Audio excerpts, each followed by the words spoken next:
서울의 번화한 거리에서 조금 떨어진 오래된 아파트. 김진경은 퇴근 후 문을 잠그고 한숨을 내쉬었다. 30 가까이 다가온 나이에도 그녀의 방은 여전히 가족의 시선에서 벗어나지 못한 느낌이었다. 그녀는 조심스럽게 책상 서랍을 열고 작은 열쇠를 꺼냈다. 금고 문이 철컥 소리를 내며 열렸다. 그 안에는 그녀의 가장 은밀한 세계가 들어 있었다.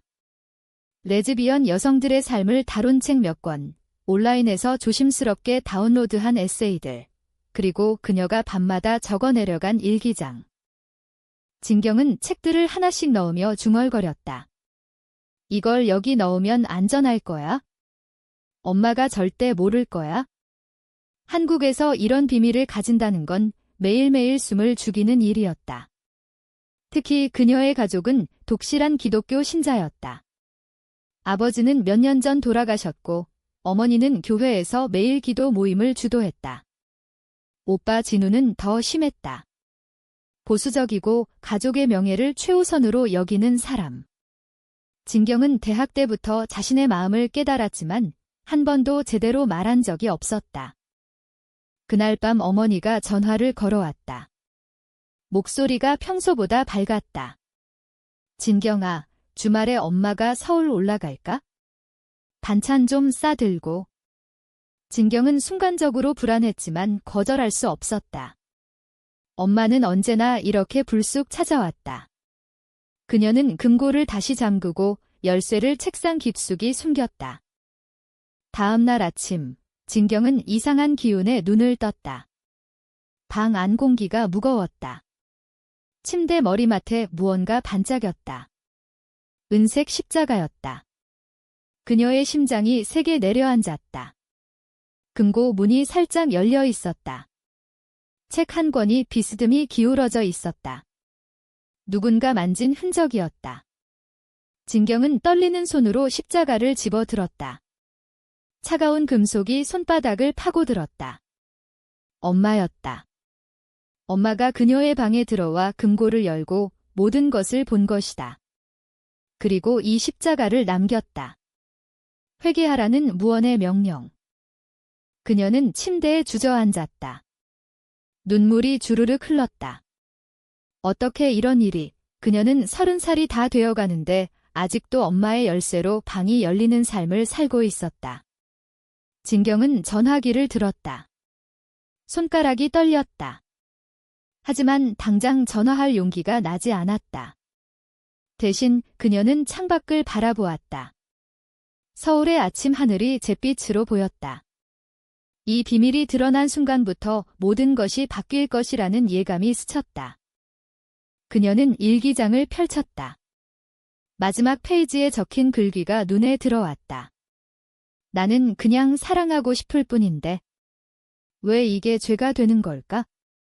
진경은 일기장을 금고에 다시 넣고 문을 닫았다. 하지만 이미 늦었다. 엄마는 모든 것을 보았다. 이제 숨길 곳이 없었다. 그날 하루 종일 진경은 회사에서 멍하니 있었다. 동료들이 말을 걸어도 대답이 제대로 나오지 않았다.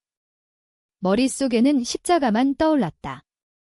어머니의 눈빛, 교회에서 그녀를 바라보던 그 시선. 저녁이 되자 그녀는 결국 전화를 걸었다.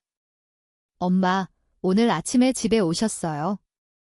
전화 너머로 잠시 침묵이 흘렀다. 그러다 어머니의 목소리가 들려왔다. 그래, 반찬 두고 갔어. 왜? 진경의 목이 메었다. 금고 보셨어요? 어머니는 한숨을 쉬었다. 진경아, 엄마는 내가 걱정돼서 그런 거야? 그건 죄야? 하나님 앞에서 회개해야 해. 그 말이 진경의 가슴을 찔렀다. 그녀는 더 이상 참을 수 없었다. 눈물이 터져나왔다. 하지만 아직 시작에 불과했다. 이 충격은 가족 전체를 뒤흔들 준비가 되어 있었다.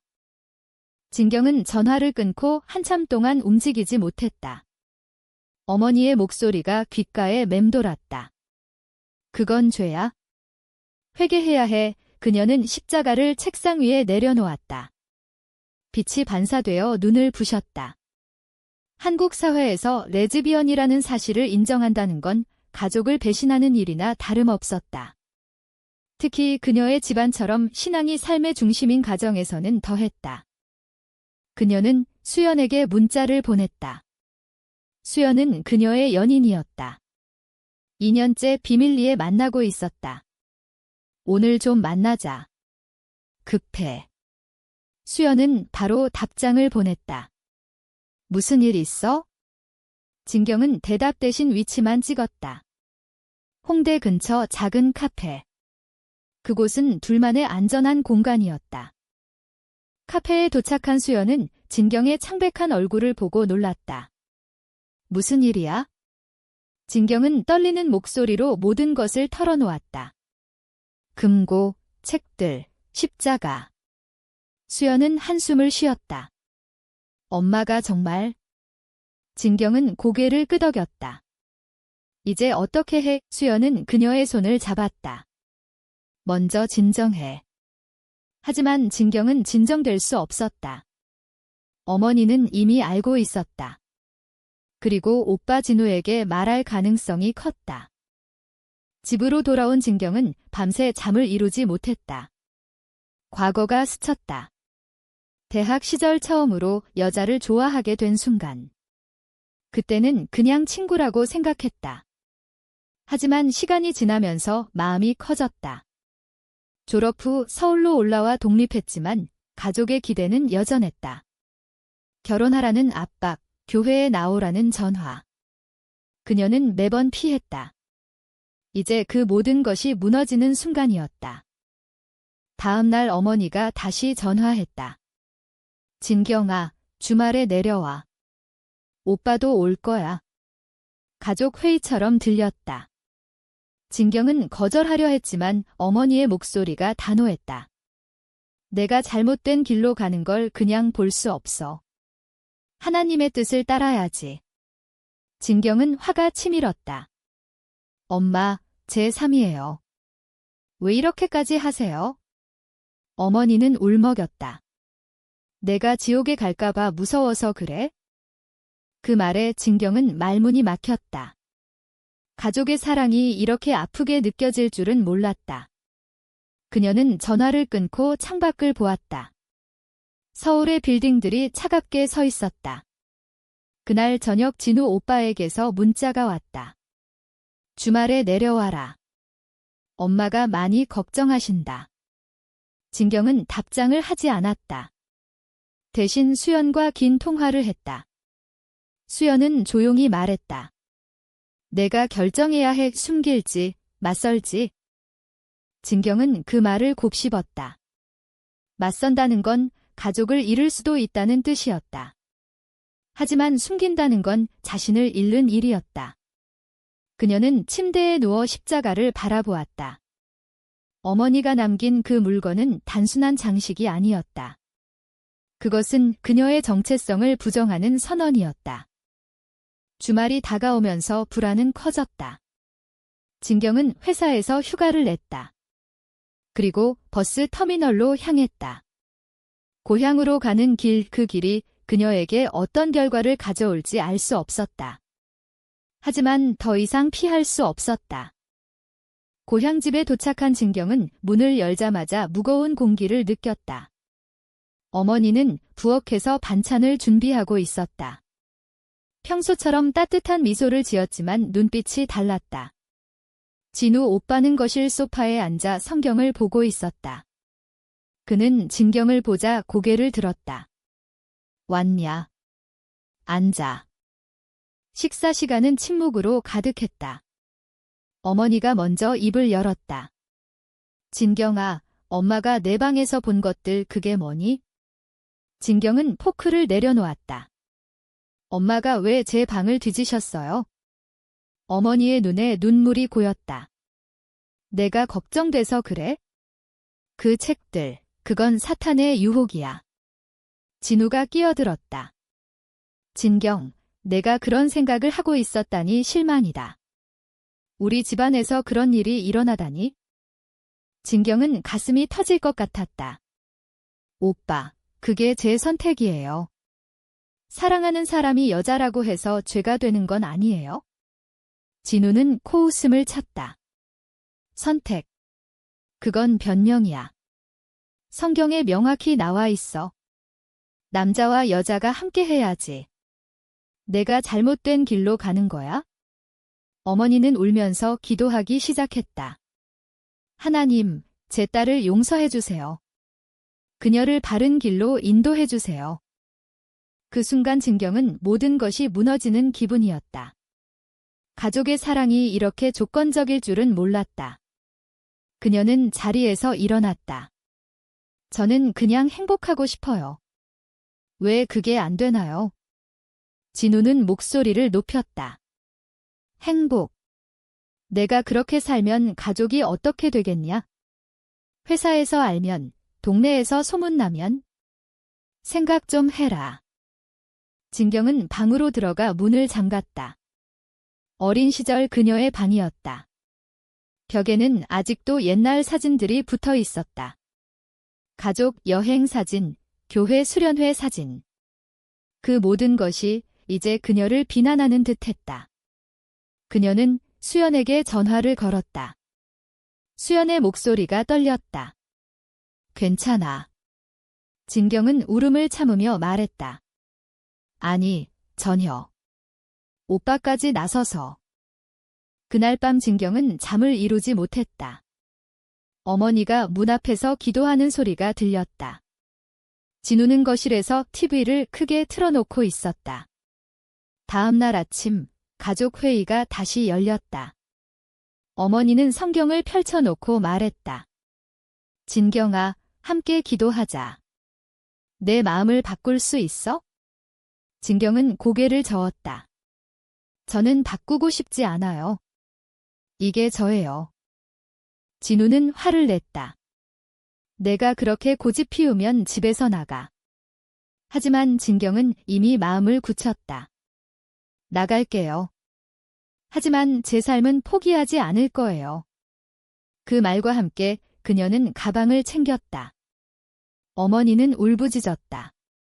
진경아, 가지마. 진경은 눈물을 흘리며 문을 나섰다. 고향을 떠나는 길, 그 길은 그녀에게 새로운 시작이자 큰 상처였다. 서울로 돌아온 진경은 며칠 동안 집에 틀어박혔다. 회사도 쉬었다. 수연이 매일 찾아와 그녀를 위로했다. 수연은 조용히 말했다. 내가 강하다는 걸 알아? 하지만 너무 혼자 짊어지지 마. 진경은 수연의 어깨에 기대며 울었다. 가족을 잃은 기분이었지만 동시에 자유로웠다. 그녀는 오랜만에 혼자 산책을 나갔다. 한강공원. 사람들이 웃으며 걸었다. 진경은 벤치에 앉아 생각했다. 왜 가족의 승인이 이렇게 중요한 걸까? 그녀는 어린 시절부터 부모의 기대를 따라 살아왔다. 좋은 대학, 안정적인 직장. 하지만 자신의 마음만은 숨겨야 했다.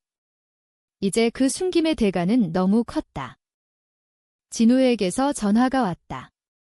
진경, 엄마가 아프셔. 내 때문이야. 진경은 가슴이 아팠다. 하지만 그녀는 대답했다.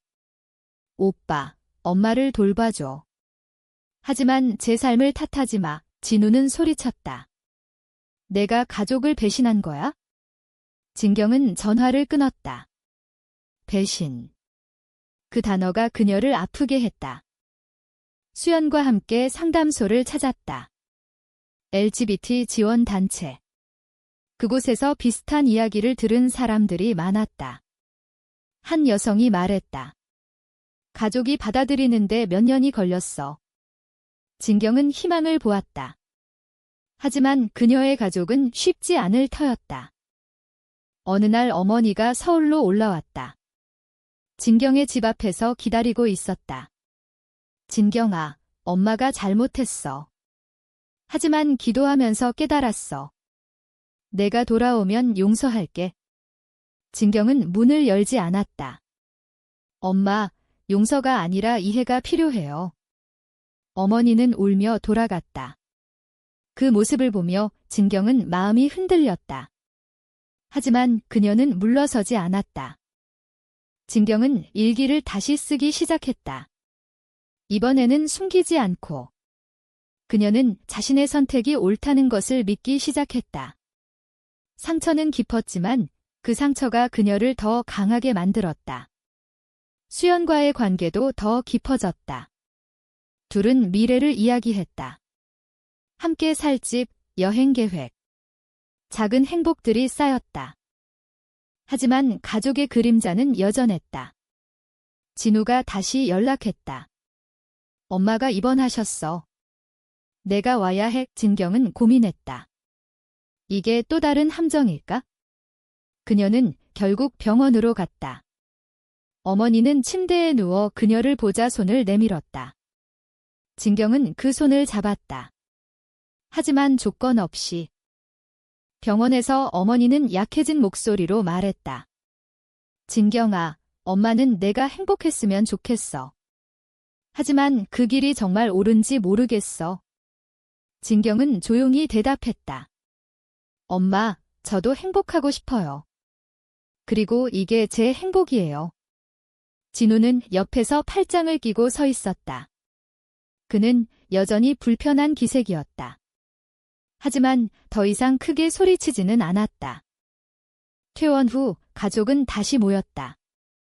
이번에는 진경이 주도했다. 그녀는 차분하게 자신의 이야기를 했다. 대학 때부터 느꼈던 마음, 숨기며 살아온 고통, 수연과의 만남. 어머니는 눈물을 흘렸다. 진우는 한참 침묵하다가 말했다. 내가 그렇게 힘들었을 줄은 몰랐다.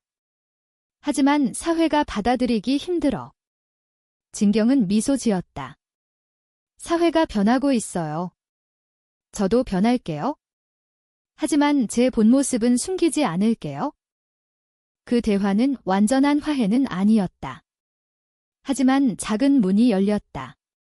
어머니는 더 이상 십자가를 강요하지 않았다. 대신 가끔 전화해 안부를 물었다. 진우는 여전히 거리를 두었지만 완전히 등을 돌리지는 않았다. 진경은 그 변화를 받아들였다. 완벽하지 않지만 진전이었다. 시간이 지나면서 진경은 자신의 삶을 당당하게 살기 시작했다. 회사에서 동료들에게 조금씩 커밍아웃했다. 예상보다 많은 사람들이 지지했다. 수연과는 함께 작은 집으로 이사했다. 그 집에는 금고가 없었다. 대신 책들이 책장에 오펄리 꽂혀 있었다. 어느 날 진경은 한강에서 일몰을 보며 생각했다. 가족의 사랑은 조건적이었을까? 아니면 그들도 상처받은 걸까? 그녀는 이제 알 것 같았다. 사랑은 완벽하지 않다. 하지만 진실을 마주하는 용기가 필요하다. 마지막으로 그녀는 일기에 적었다. 나는 나로 사는 걸 선택했다. 그 선택의 대가는 컸지만 후회는 없다. 이제 여러분에게 묻습니다. 가족을 위해 자신의 정체성을 숨기는 것이 옳은 선택인가? 아니면 자신을 지키는 것이 가족에게도 진정한 사랑인가?